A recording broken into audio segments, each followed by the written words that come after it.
Hello, Sagittarius. Welcome to your August reading. Let's go ahead and get started here with an astrology card. So what is it that Sagittarius needs to know for August? Okay, we have the 7th house of partners. So this is not about going it solo, right? Working with people, collaborating, communicating, leveraging your relationships in some way, shape, or form. Could actually be romantic partners, could be a significant focus, especially because we have Mars coming into this conjunction with Jupiter in your 7th house.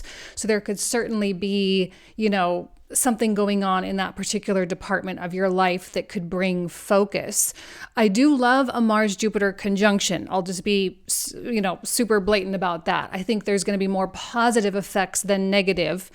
But if there are issues that you're dealing with, chances are the Mars-Jupiter thing could expand them, bring them to the surface so you can deal with them and confront them and move on. I do think there's a lot of solution-oriented energy in the sky this month where whatever problem you're confronted with, you'll be able to navigate it, especially with this Mercury retrograde going on.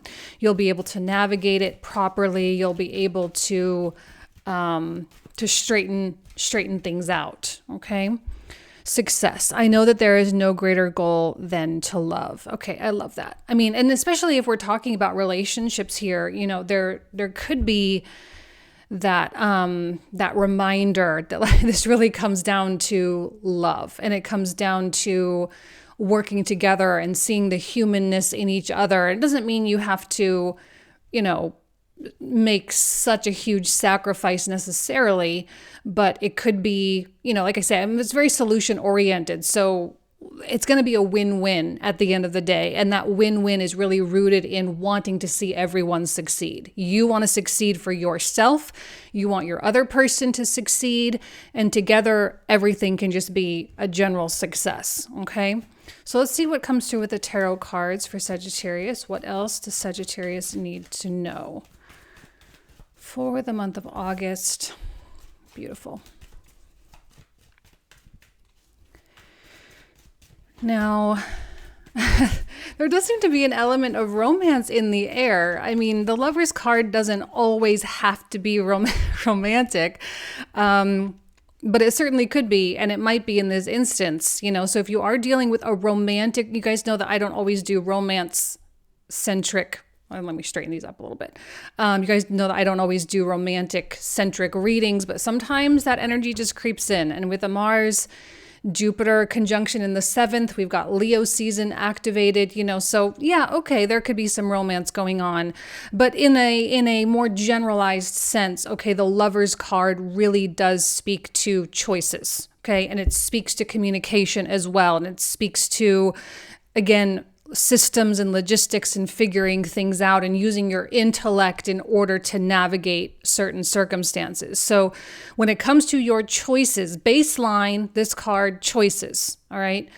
Prioritizing the choices that make you feel whole. Because right now I see happiness being the main factor in your decision-making process. And when I say happiness, I don't mean those fleeting moments of, like excitement or whatever. I mean like a line of peace, a line of serenity, and just kind of your overall inherent sense of joy.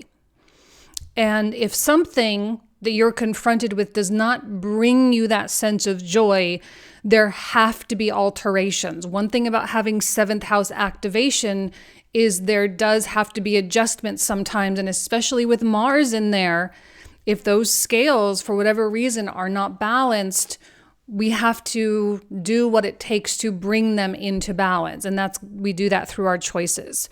And if you are collaborating with someone, if you are working with someone, a partner, a business partner, whatever, this is going to be kind of a co-creation type of moment where the two of you are going to have to sit down and make choices together. And I don't, in the interest of success, compromise is kind of iffy because I don't always like the idea of compromise because it means that both people tend to lose, that there's kind of sacrifice on both parts. Now, there's nothing wrong with sacrifice, but I don't want people to make choices that really don't set well with them. And if you're making choices that don't set well with you in the interest of compromise, it's not really a win-win, okay? So if there are solutions that you can find that you feel really great about, again, with that happiness as being the baseline thing that you're really working from, you can find yours, they can find theirs, and together you can move forward. Now, I am seeing really a lot of optimism coming through with that Knight of Cups. And your optimism is going to serve you well. Your open-mindedness is going to serve you well. And I'm almost seeing like the more romantic quality of that Knight of Cups coming out and saying, why couldn't we reach that 10 of Cups? Why couldn't we make it to that point? Why couldn't we, have everything we wanted and make this a success for everyone? Why can't it be something so great? And so there might be a little bit of delusion going on, but I think it's the good kind. It's the good kind of delusion that puts you in the scenario where those things actually become possible. So I don't want to see Sagittarius scaling back in the interest of logic necessarily. And I'm not saying you're going to be illogical about things, because you won't be. A lot of intellect comes through with that Lover's card. So, it's not illogical, but it does push the limit. It pushes the boundary. It kind of breaks the reality or shatters the reality a little bit, but to the point where it's like, okay, yeah, we have to shatter this ceiling, this boundary, so that we can reach that 10 of Cups. And we believe that we can, so we do, and you do. Because I look at this 10 of Cups as being like that place of like where you're sitting around in your life and you're like, I am so grateful. I am so happy with the way things are going. I'm so thrilled that this has happened. I'm so appreciative. I have so much faith right now. It's like there's a restoration in your faith of things. Okay. So again, it might be a romantic situation where the two of you are working through something or you're making decisions in life together. It might just be something you're doing on your own. I'm not suggesting that it has to be a romantic relationship, but I do think you're going to have to go, at least have a sounding board, at least have an advisor or some kind of other person to kind of bounce ideas off of that can help you move in this direction. All right. There does seem to be something about incorporating other people and how important that is. See what else comes out for Sagittarius.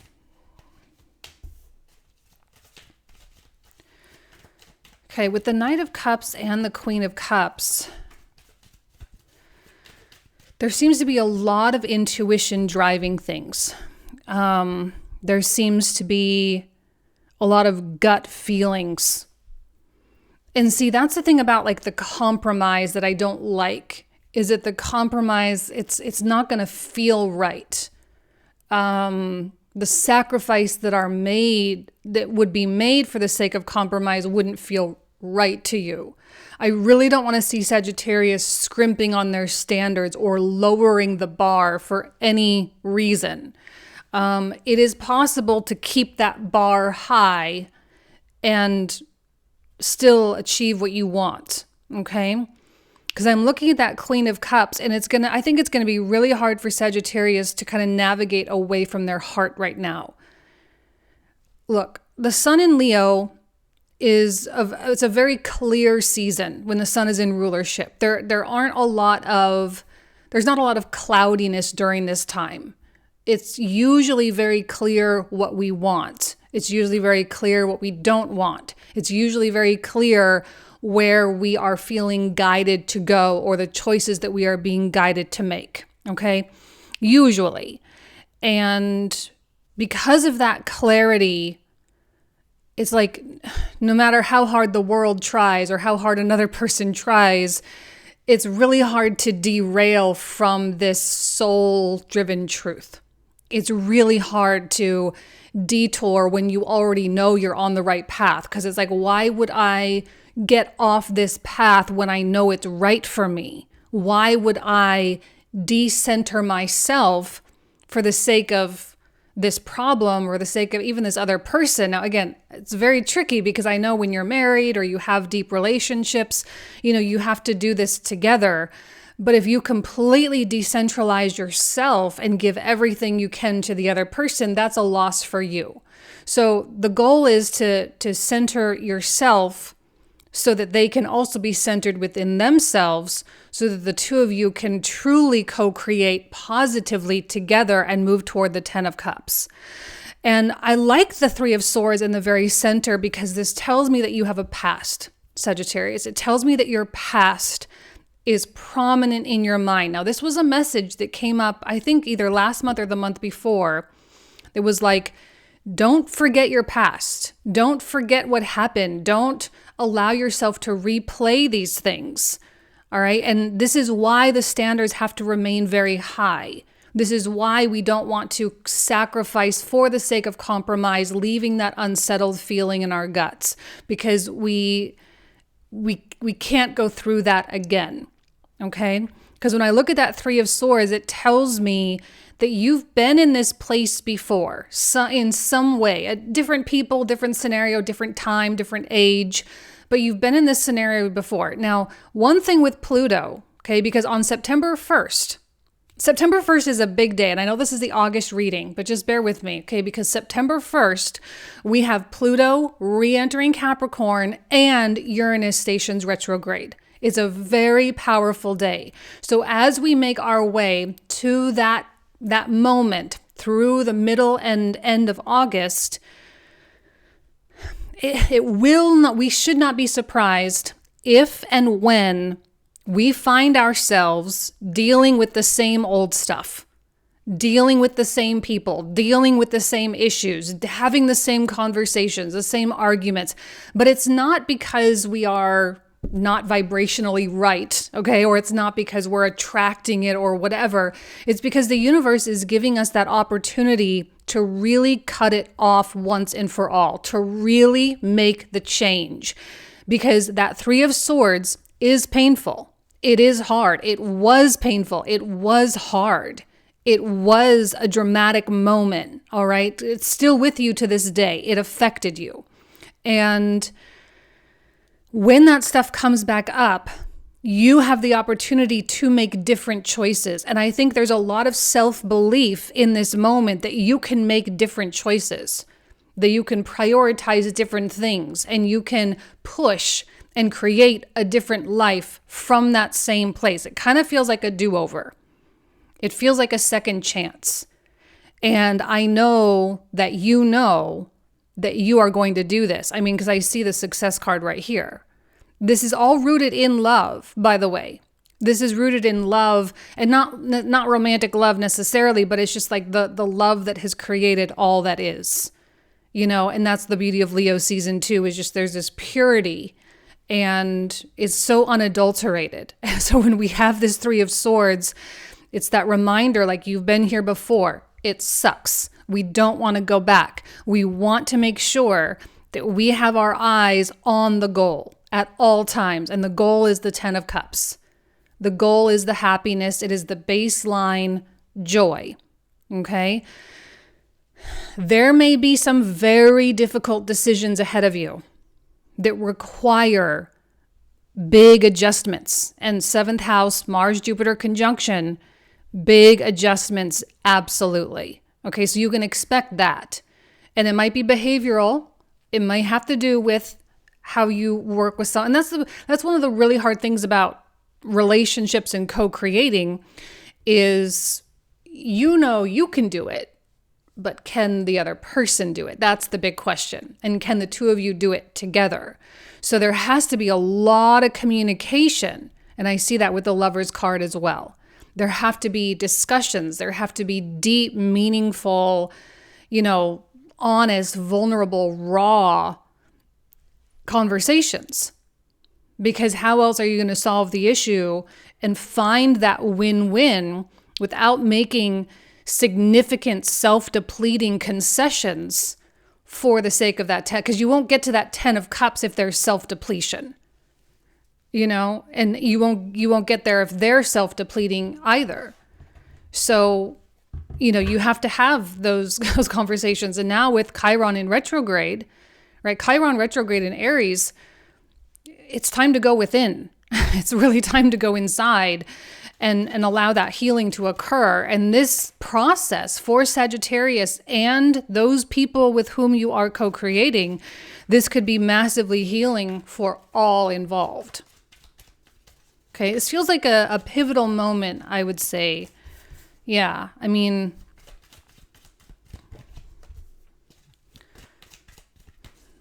okay. Kings. We're getting kings. Okay. I don't think you're the king of coins.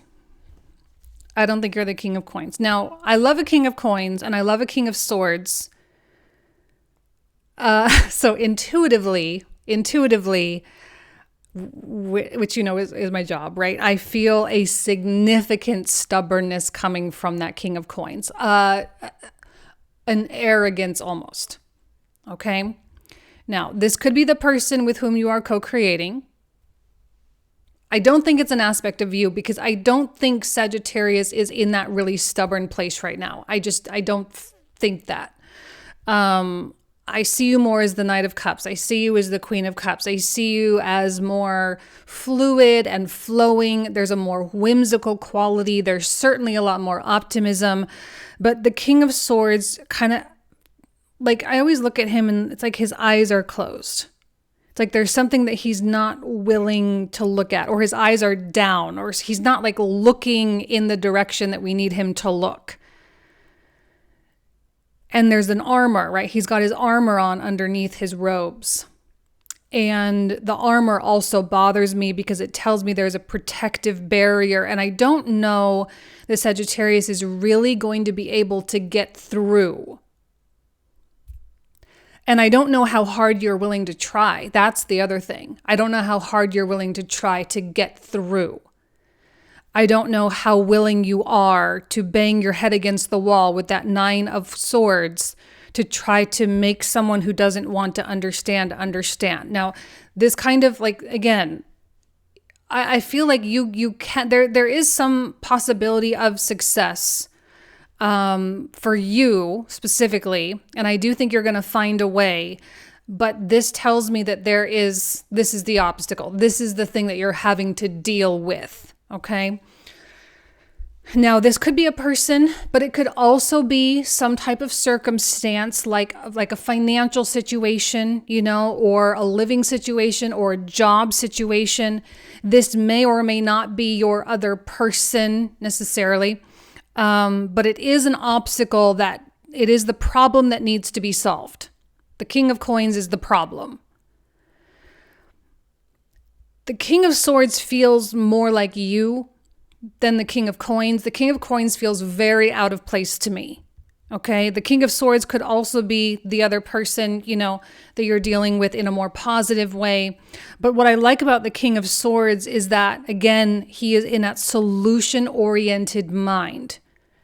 And to a degree, there's an impatience I often see where the King of Swords knows the King of Coins is a problem. This aspect of you knows this is a problem and has the ability to go cold. Okay, and that might be the choice that you need to make for the sake of happiness, for the sake of your success, for the sake of success for everyone involved. You might need to go cold on something when something is completely unadjustable.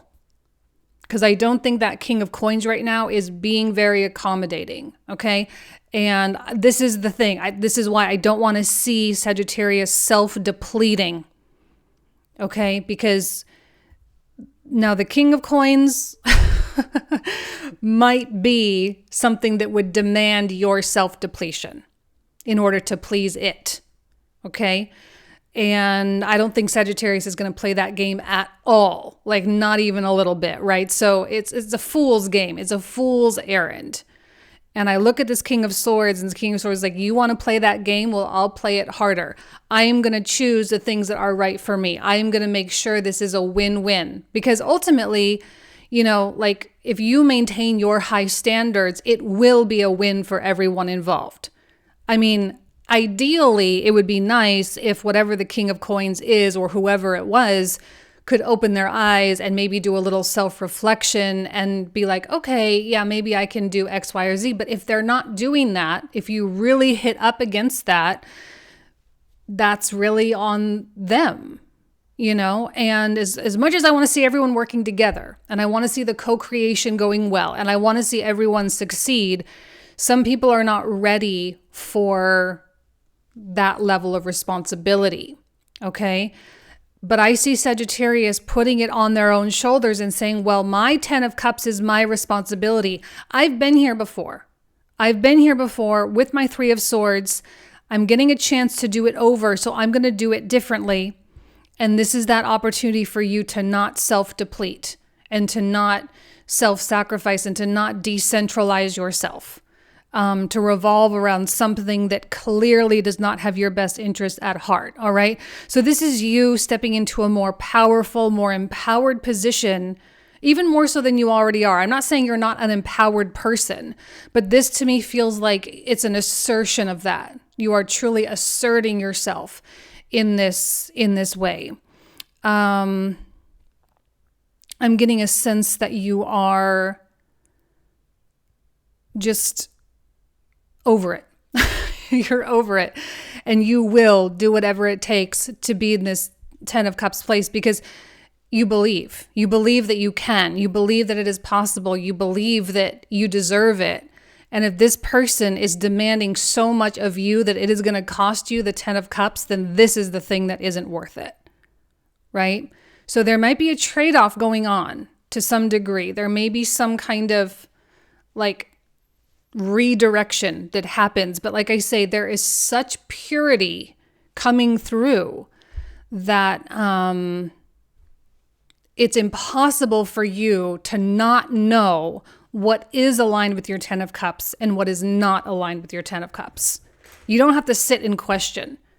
If someone is causing you or something is causing you the 9 of Swords, you know immediately that that is not your 10 of Cups. Immediately. You don't have to sit there and wonder, is this my future? Is this the best? Is this the way it has to be? Is this what I need to move toward? No, the answer is no. If it's causing anxiety, if it's causing stress, if it's setting your nervous system on fire, it is not your 10 of Cups. It is not your place of peace. Okay?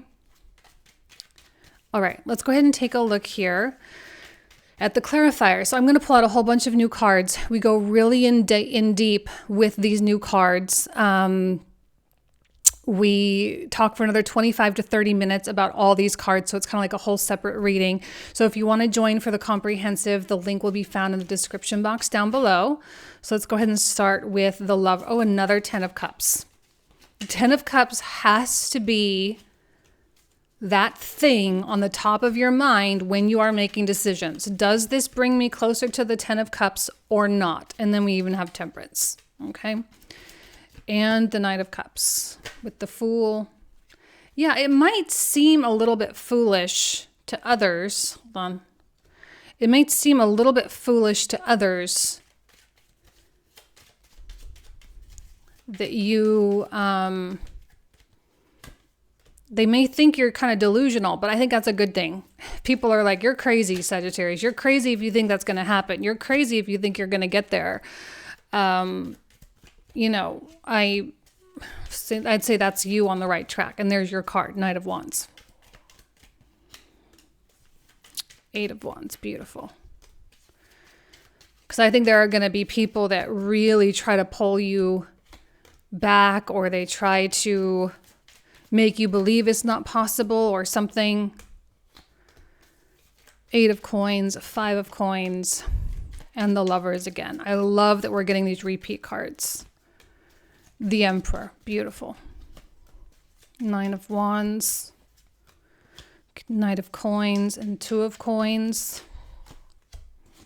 Queen of Wands and the Star. 4 of Wands. I have a feeling you might not really know what this 9 of Swords is until near the end of the month when we hit Virgo season. Chariot. The Empress. really powerful cards for that King of Swords. That's definitely you. Okay, so this is where we're going to pick up in the comprehensive. So if you want to join, you are more than welcome. Thank you all so much, and I'll talk to you soon.